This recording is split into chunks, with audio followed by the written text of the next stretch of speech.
What can you give for the sleepless night your mother has endured because of you? A mother is a mixture of grit and grace. You cannot have two mothers, you can only have one.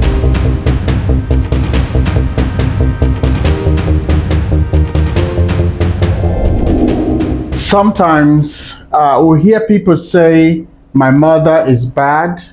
We hear people say, my mother is wicked. We hear people say, my mother is heartless. Some people say, you don't know what my mother did to me. You don't know the pains I passed through. It amazes me when people talk like this and ask the question, do you really know who a mother is? A mother is a mixture of grit and grace. A mother is a mixture of strength and care. A mother is a mixture of sacrifice and love. That is who a mother is.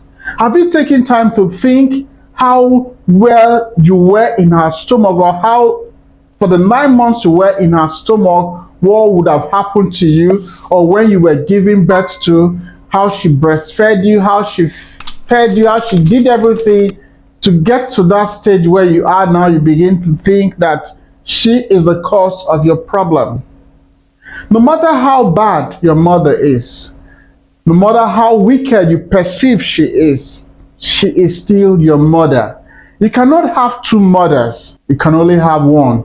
You can have friends, you can have colleagues, you can have relations, but you cannot have two mothers. And none can compare with the love of a mother. I just talked about mothers being all about sacrifice. I remember growing up sometime, I think I was about 3 or 4 years old.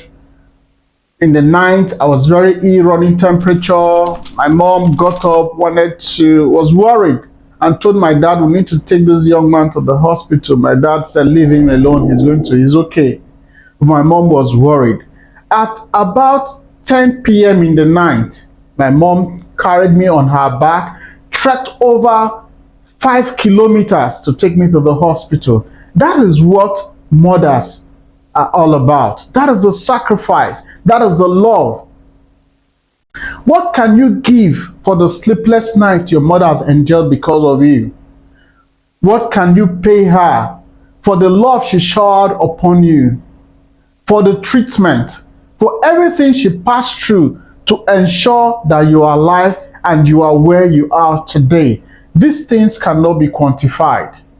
We talked about love, mothers epitomizing love.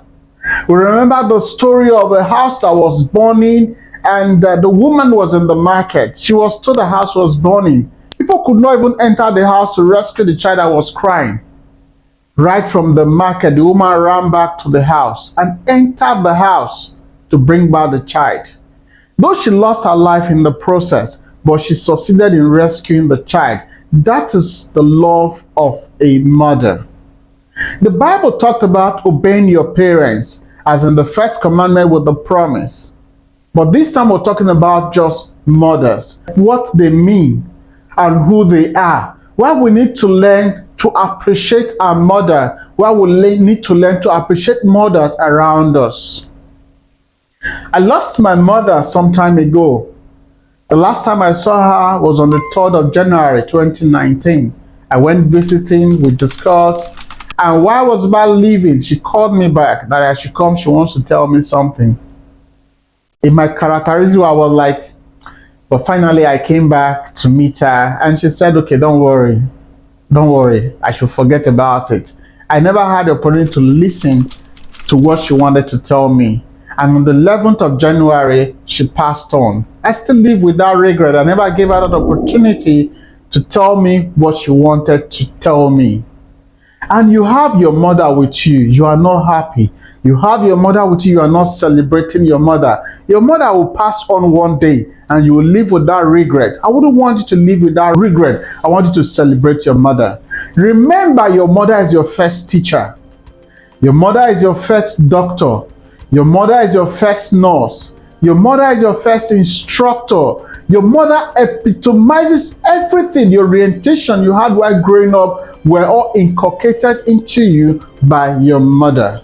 No matter how bad your mother is, she still is your mother. I want you to learn to appreciate her. Take time off your busy schedule. Call her once in a while to know how she is doing. Take time off your busy schedule to visit your mother.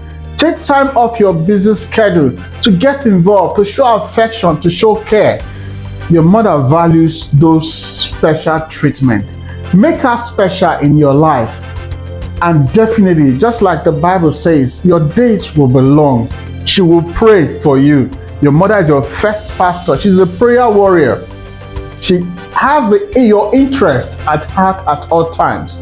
We should learn to appreciate our mothers. We will not have any other opportunity other than now. Mistake most people make is there's always a tomorrow. Who told you there's always a tomorrow? She will not always be with you. This is the opportunity you have. Remember to like, comment, and share. From us at Noble TV, thank you. Celebrate your mother.